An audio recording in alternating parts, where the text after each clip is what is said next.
Harrisburg Pike or something like that. We're down, but we had a small little house just north of that, and we figured we kind of needed a bigger house. We had Kimberly, and the house we were in was a house I purchased as a single person, and just kind of in a slab home, and it had a real small. The nursery was, I think, about the size of our current bathroom. It's real tiny. But we started thinking through, hey. We've got to do something for a home, and we were a part of the Southwest Grace Brethren Church at that time.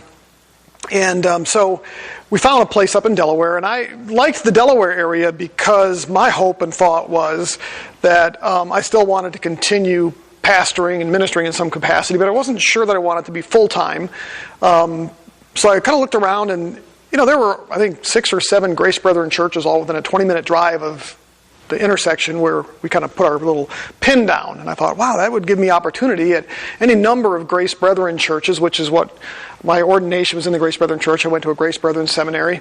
So that was my thinking, was that, okay, this will give me the greatest opportunity for God to use me maybe at one of these churches. I'm sure I could probably find a place. I knew most of the pastors at these churches, and like anything else, they're always kind of looking for additional help, and they don't want to always have to pay staff and other things. And I was more than willing. I'm like, I would just love to plug in, and I could probably be a resource for this. So we kind of were going to visit different churches. Well, Amy's church was the large Grace Brethren church under Pastor Custer up at Polaris. And so obviously we visit that. Her family is there. And almost immediately, Pastor Custer and then even Pastor Steve at the time, when they saw Amy and I show up and they saw me there at the church, immediately started to ask questions. What are you guys doing and what's in your heart? And immediately I began to, what I thought was be recruited.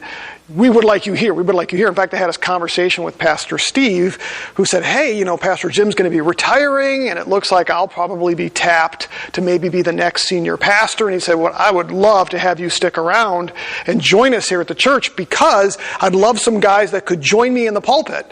And instead of it being me, we could have a team that would teach and shepherd. And he's like, I would love to have you a part of that.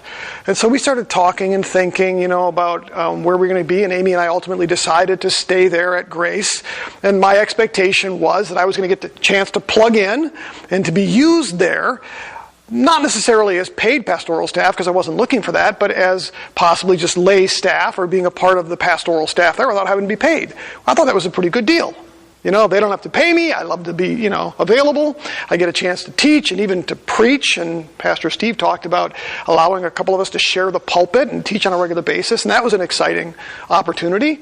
Well, that was what I was thinking. This is what God wants. This is how God is going to use me. And so we made our decision to be there at that church and to plug in. And so we started attending, and nothing's really happening. And then some things happened with Pastor Steve, and he wasn't around anymore, and some other stuff started kind of happening. And Pastor Custer would come up to me every once in a while and he'd say, how come you're not on the elder board yet? And I'd say, I don't really know. That's not up to me. And he's like, well, you ought to be up on the elder board. I'm like, it's not up to me. Somebody hasn't invited. Somebody hasn't asked. He's like, well, what are you doing up here? I'm like, I don't know. I've offered to teach. I've wanted to do a Bible study, but there's no place that I can plug in. I'm trying. And he's like, well, that's not right. And so and every time I would see him, he'd bring it up again.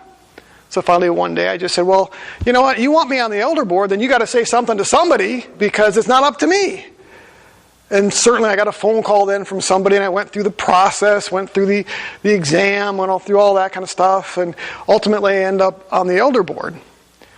But I'm still looking for opportunity to teach. And they have ABFs, and they had some rooms and stuff, and I even offered, hey, can I just start an ABF? But no, I can't do that. We have certain things that are in place, So for 2 years, I literally got a chance to do nothing. And it was frustrating. I had been, ever since, even before seminary, I was doing some teaching, and I was doing Bible studies and stuff. And then in seminary, I pastored a church. When I got out of seminary, I came here to start a church. I was preaching every Sunday. And so I'm up here, and I'm literally not doing anything. And I'm getting frustrated. And many of you know Steve Schmeckel, and Steve and I started talking, and Steve's like, well, let's just kind of do our own thing. And I'm like, I've tried. And every time I would approach the leadership, well, we don't really have anything available right now. I'm like, but you got a room over there. So finally, one day we were able to convince Gary Webb to let us just take a room. And we started doing our own thing, and we started at ABF, and we did some teaching on a regular basis. And long story short, it ended up leading to New Beginnings where I did some stuff. But I'll be real honest with you. That was a frustrating 2 or 2+ years. Because, first off, I didn't show up at the church because I just pursued them. I felt like they had pursued me and wanted me there, and I thought this was God's direction, God leading. It was pretty clear God wanted me there and God was going to use me, and that was the plan. But then it just didn't work out that way. And that was frustrating. It was hard for me to sit on my hands and feel like I'm not being used. And there were times where I would pray and I'd say, God, maybe this was just a mistake. Maybe we got to go somewhere else. There's plenty of other Grace Brethren churches around here. I thought you wanted to use me. I thought this was your plan. Pastor Jim, the guy in the whole entire fellowship. He's like the John MacArthur outside of Grace Brethren. And he was asking me to stay. What happened? It was frustrating. It wasn't working out the way that I had thought. And again, it wasn't my plan. My plan was not to go there. I thought this was God's plan. I thought God had told me He wanted me there because of others coming to me, saying, you need to stick around here. We'd love to have you stick around here. It was frustrating. Well, we're going to look at Joseph today. Joseph had, I believe, a similar experience. He was, in his case, specifically told by God. His future was revealed. I didn't have that. But, nonetheless, I thought I knew what God wanted. Joseph had an experience that most of us, probably none of us, have ever really had, which was God revealing directly to him a glimpse into his future. How many of us wouldn't love to have God do the same for us? Here it is. Here's the script. God revealed to him that he would one day become a ruler and to reign over his family. Now remember this, he was a shepherd boy. He was young, 17 years old when he had his dreams, working as a shepherd with his dad. Family wasn't tiny by any means, but it wasn't this huge family. And yet God reveals to him that someday he will rule and reign, at least over his family, which would have been a pretty big deal. He had a pretty nice life at that point. He was working in the family business, helping tend his father's flocks. He was the favorite son, had some nice drip. Chloe, I heard that on an AI video. Got myself some drip. I never heard that before, but he had some nice drip in the robe, right? So God's plan must have come as quite an encouragement to him. Again, how many of us would be kind of going, wow, that's really cool. Look at my future. God has revealed this. That's a pretty cool thing. However, things didn't really go as one would expect. And for the next decade plus, probably 12 years or so, his life was a giant roller coaster. Imagine that must have come as a shock in some degrees to him. His brothers started to hate him more and more, toss him into a pit to die, sold him into slavery, and then he ends up in captivity in a foreign land, hundreds of miles away from his home. That's a great way to start out God's plan. Lord, what the rule, the reign thing, you forget about that? I'm like a slave now? That's like opposite God of what this dream was. Certainly didn't look like what God had revealed. But, in the midst of that, all of a sudden it did take a positive turn because, he gets purchased by an extremely high-ranking, probably second highest in the kingdom. Gets purchased by him, ends up in his house. Joseph impresses him with his skills and abilities and his faithfulness to his chores. Things are certainly starting to look up. Maybe now they start looking like they're back on track. So I could imagine Joseph saying, okay, Lord, we're back on track here. I can see where this is going because, hey, I'm like over this guy. He's like the captain of the guard. He like hangs out with the Pharaoh. And I'm running his household. That might have been a pretty good encouragement to Joseph. Might have been a good indicator that, okay, things are back on track. But then things take another negative turn and everything comes crashing down when Potiphar's wife repeatedly tries to seduce him. He fends her off, does what he should do, stays faithful to God, and yet she falsely accuses him of rape. The next thing you know, he ends up back in prison. And it wasn't just prison. A little bit later on, it's described as a pit. Hole in the ground. the Bible really doesn't reveal what Joseph must have been thinking through all of this. Just basically reveals that he served God and his masters, plural I say there because of Potiphar and then the chief jailer. He served them faithfully through all of it. So the Bible does reveal that. It really doesn't reveal to us what might have been going through his head. I don't want to put thoughts into his head, but I think it's probably reasonable that this roller coaster that he was on was probably discouraging at times. Probably difficult at times. It would be for any of us. God says, here's my plan for you, and everything seems to be going the opposite direction. And even when it starts to look like it turns around, it all comes crashing down. It would be reasonable to assume that it was a bit of a roller coaster and that he might have struggled at times with that. But again, what we are told is that throughout this whole process, he remains faithful. He continues to serve both God and his two masters faithfully, and he is successful in doing that. The Bible tells us that God makes him successful. And that's really what we see today in our passage. Some of the elements from today's teaching is going to reflect some of last week's as well, because that is a theme that goes through this. I'm going to break the passage down into 4 parts today. The first thing we're going to see is Joseph's circumstances were unfortunate, they were unfair, they were even unjust, but they were part of God's bigger plan. Not just for Joseph, but of his redemptive plan, his plan for Egypt, or for Israel, and for the world. So the first thing we'll see is that even though his circumstances were unfortunate, they were part of God's bigger plan. Second, despite his circumstances, Joseph did seek to be used by God in those circumstances. Third, God honored Joseph's desire to be used in those circumstances. And then lastly, we're going to see that even though Joseph's circumstances may not have changed as he had hoped, it's really clear that God was not done with him yet. He wasn't going to leave him there in those circumstances. So let's go ahead and look at those 4 pieces today. We're going to look at the first 4 verses.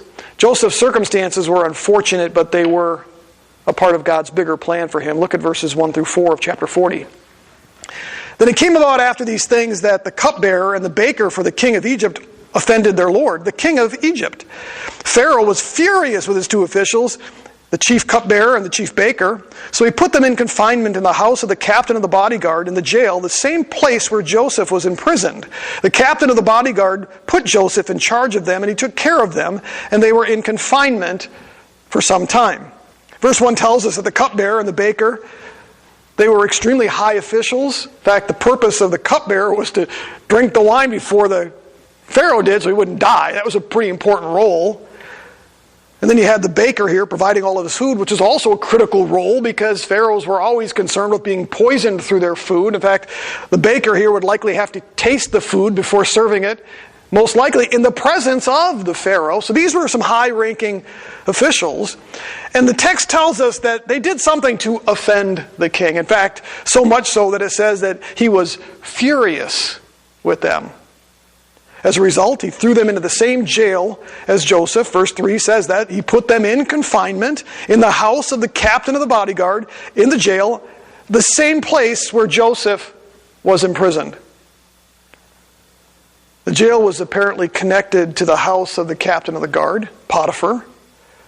We find that elsewhere. But again, it describes it as a pit. This was not a nice accommodation. It wasn't house arrest, even though it was in the house of the captain of the bodyguard. It was described elsewhere, like I said, as a pit. In fact, when they came to get Joseph to go before the Pharaoh to interpret his dreams, it says they took him out of the pit. And he had to shave and clean himself and put on clothes.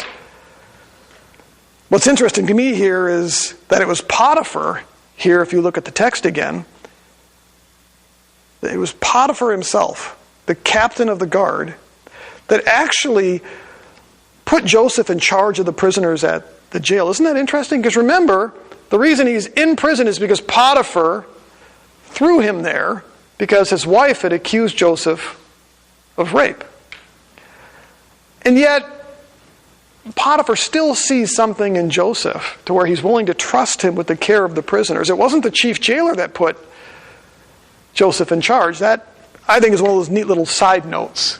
It doesn't have a whole lot to do with our message this morning per se, except I find it interesting that there's something about Joseph's character that even falsely accused, somehow Potiphar still saw within him something he could rely upon in caring for the prisoners in jail. Again, a little bit of a side note, but an interesting thought.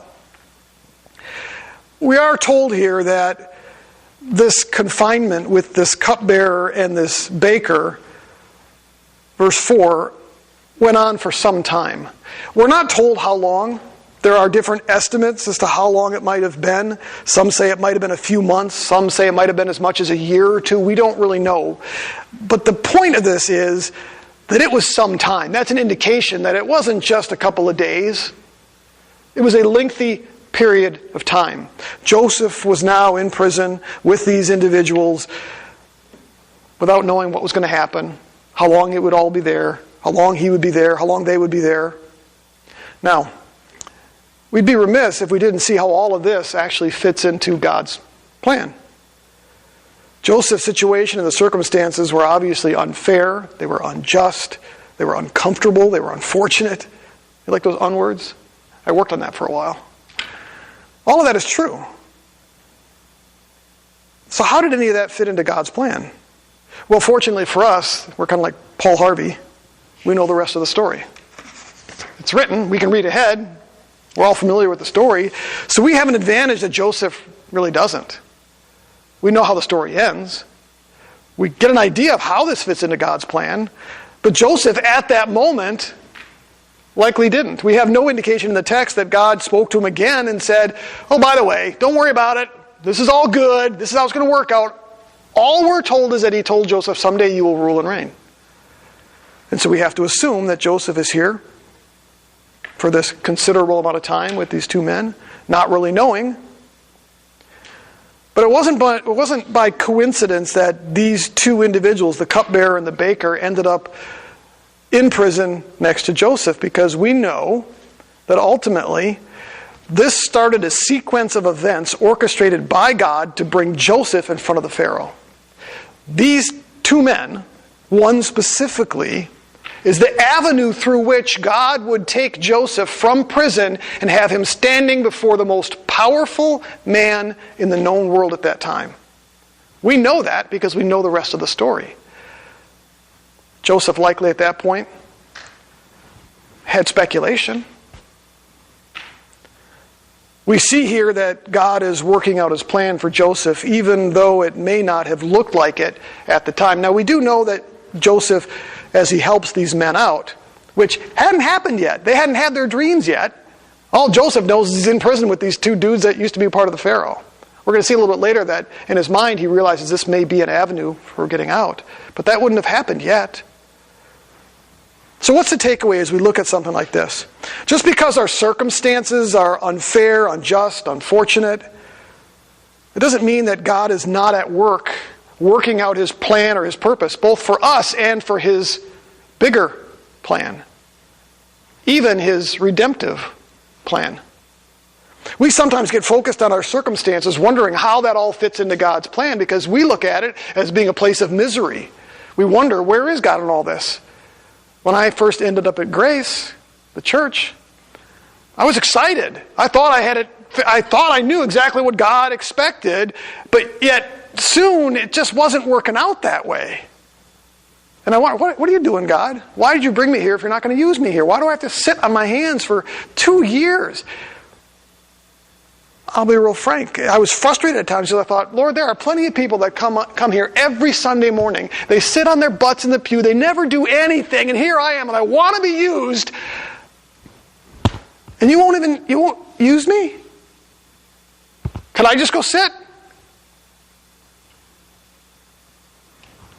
It's frustrating. But just because our circumstances may not be what we like, doesn't mean that God is not at work. God is not working out his plan. I'm reminded of something Paul wrote regarding his first imprisonment in Rome. You remember, Paul was traveling on the road to Damascus. The Lord does again something with him that we don't often get to experience, which is that a big blast of light knocks him off his horse. It essentially says, you're my chosen instrument. Here's what I'm going to do with you. I'm sending you to the Gentiles. Paul had a roadmap. He knew at that point what God was going to do in terms of the big picture, right? Paul did just that. He began his missionary journeys throughout the Roman Empire, going to city after city, focusing on Gentile churches. He would go to the synagogues first, obviously, but his primary ministry was to the Gentiles. He was preaching the gospel to both Jews and Gentiles with great success, seeing people come to Christ, seeing churches established. However, along the way, he was unfairly and unjustly accused of things, and he ultimately ended up spending 2 years in house arrest with a guard chained to his side. He was allowed to receive visitors during that 2 years, but he wasn't allowed to travel. Makes me wonder if Paul began to wonder, what was God doing? He was a preacher. He was a traveler. He went town to town, preaching the gospel, seeing people come to Christ, setting up and establishing churches. And all of a sudden now, he's under house arrest, can't go anywhere. Sure, he had a couple of opportunities that, people could visit him, but most likely they were probably other believers. But Paul was a missionary to the unsaved. Well, God, what are you doing? Why am I stuck here in a prison? You told me you would send me to the Gentiles. I'm your chosen instrument. Why aren't you using me? But we'll find out in a moment here. The Lord wasn't done. The Lord was using him. In fact, turn to Philippians chapter 1. Look at Paul's perspective on this.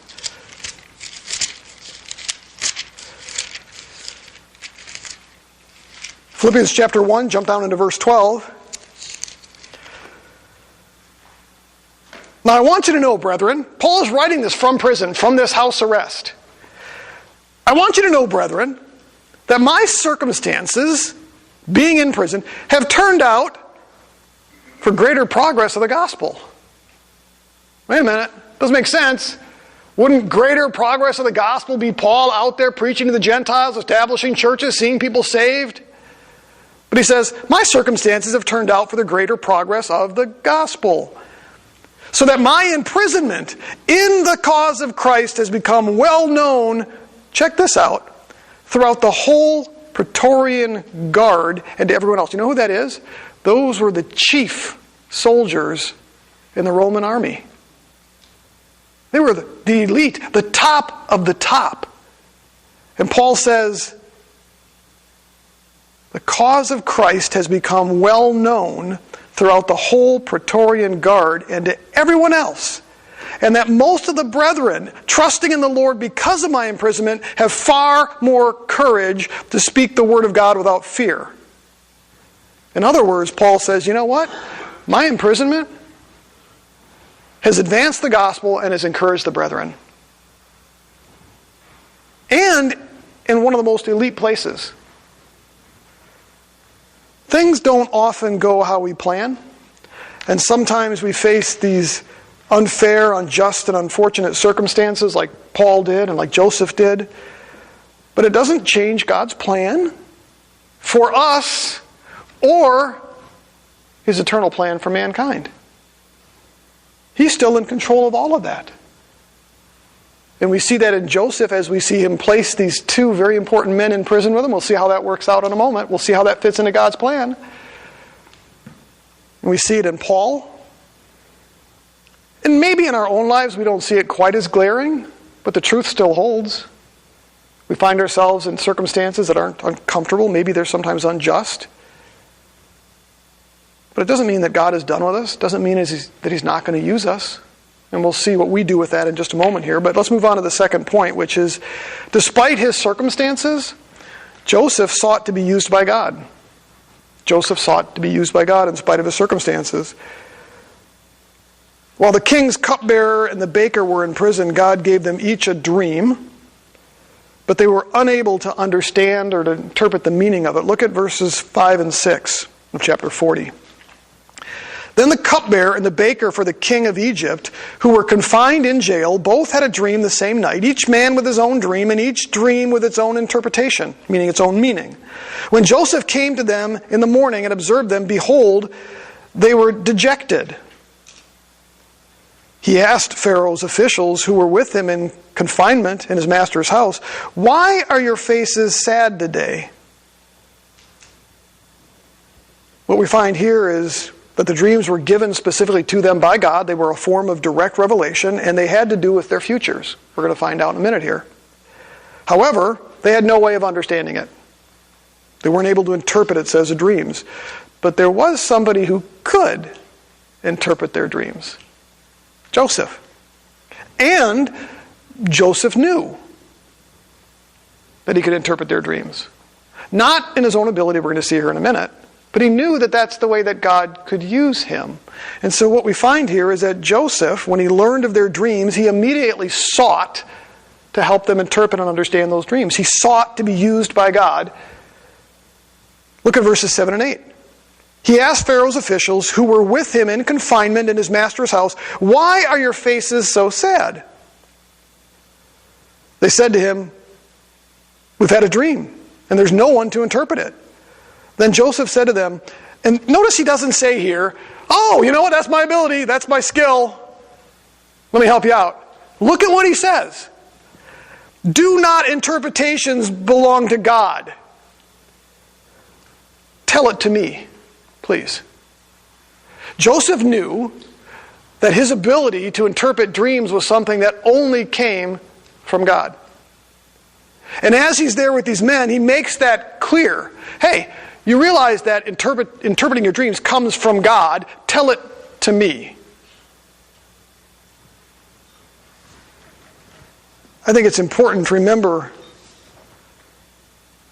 that Joseph did not do this on his own ability.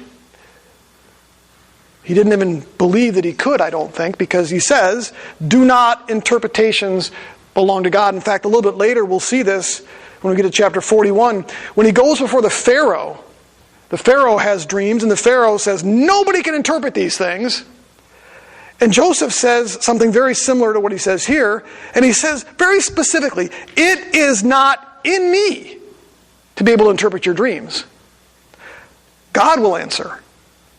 Joseph was fully understanding that his ability to interpret these dreams was something that only came from God. He was an agent to be used by God. And I believe that at this moment, as he is looking at these two men and they have these dreams, his heart was, you know what, the Lord will allow me to interpret these for you. He recognized his role as an agent of God. I believe he sought to be used by God at that moment. Takeaway. When we find ourselves in unfair, unjust, and unfortunate circumstances, I believe we should ask God how he might use us in those circumstances. So oftentimes we're too busy focusing on the circumstances. We're in misery. We don't like it. We have our own ideas of how God might want to use us. My thinking when I went to Grace was that God would use me by preaching and teaching alongside Pastor Steve in the pulpit. That's the way I was expecting God to use me.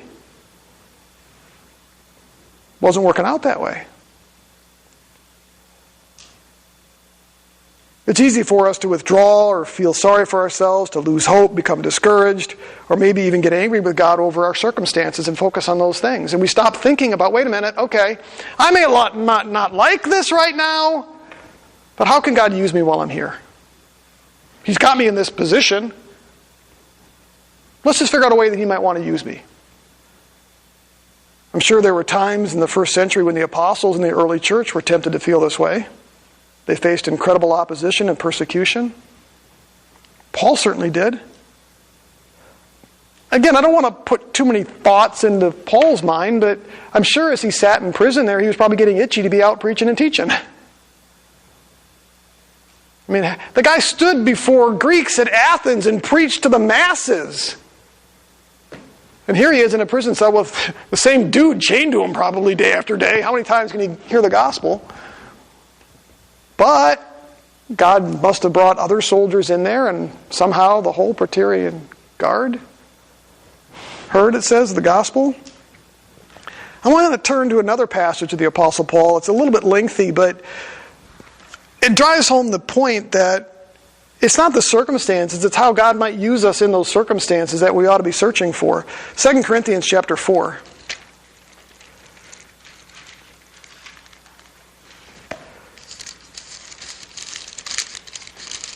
2 Corinthians chapter 4. Again, it's a lengthy passage, but it's hard to shrink this passage without getting the point. 2 Corinthians chapter 4, jump down to verse 7. But we have this treasure in earthen vessels, so that the surpassing greatness of the power of God and not of ourselves, we are afflicted in every way, but not crushed, perplexed, but not despairing, persecuted, but not forsaken, struck down, but not destroyed, always carrying about in the body the dying of Jesus, so that the life of Jesus may also be manifest in our body. For we who live are constantly being delivered over to death for Jesus' sake, so that the life of Jesus may be manifest in our mortal flesh. So death works in us, but life in you. But having the same spirit of faith, according to what is written, I believe, therefore I spoke, we also believe, therefore we also speak. Knowing that he who raised the Lord Jesus will raise us with Jesus and will present us with you. For all things are for your sakes, so that the grace which is spreading is more and more people may cause the giving of thanks to abound to the glory of God. Therefore, we don't lose heart, but through our outer man, or though our outer man is decaying, yet our inner man is being renewed day by day. For momentary light affliction is producing for us an eternal weight of glory. Notice Paul says light affliction. Have you ever read the description Paul gives of his afflictions? They are not light by any stretch of the imagination. But Paul says, for momentary light affliction is producing for us an eternal weight of glory far beyond all comparison. While we look not at the things which are seen, but the things which are not seen. For the things which are seen are temporal, meaning the circumstances around us. But the things which are not seen are eternal, what God does with those circumstances. For we know that if the earthly tent, which is our house, is torn down, we have a building from God, a house not made with hands, eternal in the heavens. For indeed in this house we groan, longing to be clothed with our dwelling from heaven, insomuch as we, having put it on, will not be found naked. For indeed, while we are in this tent, we groan, being burdened, because we do not want to be unclothed, but to be clothed, so that what is mortal will be swallowed up by life. Now he who prepared us for this very purpose is God. What's the purpose there? The circumstances we suffer through, but ultimately God's glory being drawn out from that. For indeed, while we are in this tent, we groan, being burdened, because we do not want to be unclothed, but clothed, so that the immortal will swallow up in life. Now he who has prepared us for this very purpose is God, who gave us the Spirit as a pledge. Therefore, being always of good courage, knowing that while we are at home in the body, we are absent from the Lord, for we walk by faith, not sight. For we are of good courage, I say, and prefer rather to be absent from the body and to be at home with the Lord. Therefore, we also have as our ambition, whether to be home or absent, to be pleasing to Him. For we must all appear before the judgment seat of Christ, so that each one may be recompensed for his deeds in the body according to what he has done, whether good or bad. If we could summarize that whole section, it's basically that we will suffer, we will have unjust things happen, but that's part of advancing the gospel. That's where our heart and focus ought to be. That's why Paul was able to continue doing what he did in the midst of his light affliction. When Joseph was in prison, he could have just sat back, God, you abandoned me. Let the guys figure out their own dreams. But instead, he recognized he was an agent of the Lord, and the Lord allowed him then to go on and to interpret their dreams. So for us, when we face circumstances that might not fit in our plan, shouldn't we be saying, how can I be used? How might God use me in these circumstances? They're not the circumstances I would have chosen. Maybe it's not the way that I think God could use me most. But how might He use me right here, right now, in those circumstances? Third thing we see is that God honored Joseph's desire to be used. The main point of the next 10 verses, I believe, is to show how God used Joseph to interpret the meaning of each man's dream and to reveal their fate. It's pretty clear in the text. Look at verse 9. We're going to go 9 through probably 20 here. So the chief cupbearer told his dream to Joseph, and he said to him, "In my dream, behold, there was a vine in front of me. And on the vine were 3 branches, and as it was budding, its blossoms came out, and its clusters produced ripe grapes. Now Pharaoh's cup was in his hand, or in my hand, so I took the grapes, and I squeezed them into Pharaoh's cup, and I put the cup into Pharaoh's hand. Then Joseph said to him, 'This is the interpretation of it. The 3 branches are 3 days. Within 3 more days, Pharaoh will lift up your head and restore you to your office. And you will put Pharaoh's cup in his hand according to your former custom when you were his cupbearer. Only keep in mind, when it goes well with you, and please do me a kindness by mentioning me to Pharaoh and get me out of this house. For I was in fact kidnapped from the land of the Hebrews, and even before I have gone or done nothing, that they should have put me into this dungeon.' When the chief baker saw that he had interpreted favorably, he said to Joseph, 'I also saw in my dream, and behold, there were 3 baskets of white bread on my head. In the top basket there were all sorts of baked food for the Pharaoh, and the birds were eating them out of the basket on my head.' Then Joseph answered and said, 'This is its interpretation. The 3 baskets are 3 days. Within 3 more days, Pharaoh will lift your head from you and hang you on a tree, and the birds will eat your flesh off of you.'" Ouch. So, in the first dream, the wine bearer sees these branches. There's 3 branches, and there's grapes on. He grabs the grapes, crushes them into the cup, gives it to the Pharaoh, and that symbolized that he would be put back in that place. The 3 branches represented 3 days, and the fact that he was still doing his duties, making wine and handing it to the Pharaoh, that indicated that God was going to restore him to that position. In eagerness then, the second dude, me, do mine. But that didn't turn out so well, because he's got a basket on his head with a bunch of bread in it, and birds are eating the bread out of it. And so Joseph has the joy of announcing to him, "Well, it's not so good for you, because in 3 days, you're going to be hung." Now, according to what we see in verses 20 and 22, it all came about exactly as Joseph had interpreted. Look at verse 20. "Then it came about on the 3rd day, just as Joseph had said, which was Pharaoh's birthday, that he made a feast for all his servants. And he lifted up the head of the chief cupbearer and the head of the chief baker among his servants. He restored the chief cupbearer to his office, and he put the cup into Pharaoh's hand. But he hanged the chief baker just as Joseph had interpreted to them." Proof that God had indeed used Joseph to interpret these dreams. So what we find here is that it came out exactly as Joseph had interpreted, which tells us that God honored Joseph's desire to be used. He gave him a proper interpretation of the dream and used him for exactly the way that he wanted to use Joseph. I think our takeaway for something with this is pretty simple, and it's that we shouldn't allow our circumstances to distract us from being used by God, because He will use us. Again, maybe not always the way we think, but He will, when our desire is to be used by Him. And again, it may not always be the way we want. We can see here that Joseph desired to be out of prison. He says that here. He says, "Please remember me." He wanted those circumstances to change. He wanted God to use him in a different way, out of prison, but God chose at that moment to use him in prison. And He honored his willingness to be used by Him in prison.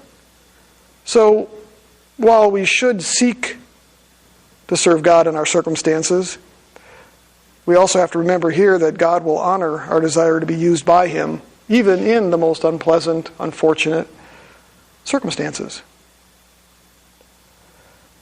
Joseph didn't wait till he was out of prison to go back to serving the Lord. He found a way to serve the Lord in prison. Now, the last thing we see here, and it's really disappointing in many respects. Look at verse 23 again. The last verse in this chapter. "Yet the chief cupbearer did not remember Joseph, but forgot him." No good deed goes unpunished. The last point is that our circumstances may not or Joseph's circumstances may not have changed as he hoped, but we'll see that God was not done with him yet. And I think that's key. We often focus on wanting those circumstances to change, and the evidence that God is with us is when those circumstances change. And here certainly it didn't turn out the way that Joseph expected. The chief cupbearer just didn't remember him, just went about his business and forgot. Think about this for a moment. Joseph recognized the possibility here because earlier he says, hey, you're going to be raised back up. You're going to be back with the Pharaoh. You're going to be right there in his presence. Tell him about me. Remember, tell him about me. And I'm sure at that moment the cupbearer is probably, yes, I'll do that, because he got good news. And so I would imagine Joseph's hopes were up. He is now being able to see, oh, look, God's going to use this guy. My chance to get out of prison is finally here. This is the Lord's answer to me. And so as 3 days pass, Joseph's probably in prison waiting to hear. And a day goes by, no news. But you know what? Okay, it's only been a day. Another day goes by. Maybe it's a week. Well, haven't heard. But you know what? Certainly he wouldn't forget about me. He told me he wouldn't forget about me. Month goes by. At some point, hope's just gone, isn't it? Have you ever been in that kind of situation yourself? You know, where you're expecting news or expecting something to happen. Maybe you applied for a job or any number of other things, and maybe you played the lottery, I don't know. And you're just waiting, you know? And at the initial part of it, you've got a lot of hope and expectation, right? It all looks really good from your perspective, but the longer it goes, that hope fades. And so Joseph's circumstances didn't change as he had hoped. But again, we know the end of the story. It actually is the cupbearer that 2 years later, finally remembers and tells the Pharaoh about Joseph. Joseph's circumstances didn't change for the next 2 years. So our takeaway, I believe, is that just because our circumstances don't change, or at least change in accordance with what we think or hope they should, doesn't mean that God has forgotten us. It doesn't mean that God is done with us. Maybe he's just got different plans. Maybe his timing is different than ours. We don't really know. In Joseph's case, it's more an issue of timing, I believe, because again, 2 years later, what Joseph hoped would happen, that the cupbearer would remember him, that's exactly how it plays out. But the Lord hadn't forgotten about Joseph. He was still at work. We don't know how he might have used Joseph. We do know that Joseph is in prison serving faithfully. He was in charge of the prisoners. The text tells us that the Lord made him successful at doing that, even though his circumstances hadn't changed. And so just because our circumstances don't change or work out just the way we think doesn't mean that God has forgotten us or that God is done with us. It goes back to my illustration from the beginning, and we'll close with this. So I'm up at Grace and struggling in 2 years, wondering what God's going to do. Well, that's interesting. 2 years with Joseph, 2 years with me. Anyway, I'm frustrated. It's getting a little bored, you know, wondering why God's not doing anything, why I can't use my gifts and abilities. And but, as I'd mentioned, finally found a place. I was finally brought into the elder board and became a part of the elder board at Grace. Also was able to work out some stuff with Gary to where I was able to start a small ABF Bible study. But what actually, to me, was pretty cool was even though I never had an opportunity to stand up, and I love teaching, I love preaching too. They're similar but yet different. Okay? And I love doing both. And I've had opportunity to preach in front of a handful of people, to preaching. In fact, I preached at Grace one time, which is an interesting experience when you know there's 2,500 people out in front of you and you can't see their faces. I much prefer this. But My point is that I love preaching, but God did not want to use me that way for almost 12 years. But what we're doing here is actually a product of what God did over the course of that time, because ultimately, over the course of time, I met Eric, and Eric was teaching New Beginnings, and Eric was moving on to another church, and Eric needed somebody to start teaching in the New Beginnings ABF, and asked if I'd be interested in doing that, and that's how I met some of you folks and some of the others that were originally part of what we're doing here. And you know what is interesting to me is that if I had to choose any point in my personal ministry in the last almost, 35, maybe 40 years, it has been here. I don't say that to flatter anyone. I don't know what it is, but it has been the most encouraging of all my ministry over the years. God has used me exactly as He wanted to use me, and it isn't exactly how I thought He might use me, but I'm really cool with that. Because God has done some really neat things. Even with, one of the things I think about oftentimes is because of the size of our body here, and some people will say, you're only successful if the church grows and you become really big, and I've actually been asked by others, how come you didn't just go to a bigger church? And I've said, well, because I like what God is doing. I don't need that bigger church. I like what God is doing. But also, there's been many times in my personal ministry where I would not have been able to do what I do outside of Renew if I were a full-time pastor.